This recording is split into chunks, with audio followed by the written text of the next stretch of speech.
So we'll start with the most basic function, which is the ratchet back. You're able to let it up and down. You bring it up so far and then it falls back down. So just get it to the point that you want. Height adjustable arms, little flick here on your side, up and down. Obviously, basic function, up and down with your gas lift. This particular lever here, really, really nice one. Tilting mechanism. Again, find your position and lock it. Next feature, you have the back, which can move independently in and out. Again, find your position and lock it. You have a lumbar support. You'll feel this guy coming out at your back. And again, you can release it. Little button here that will release it.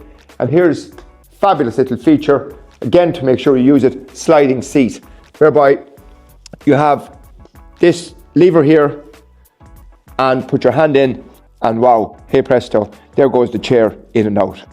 So make sure you get the chair to fit you. Simple little tip, every evening before you go home, depress the chair down to an exaggerated low. Say why?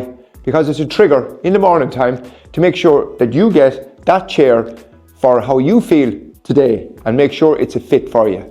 You have all the information now, lads, so go off and enjoy the chair, and thanks again for your business.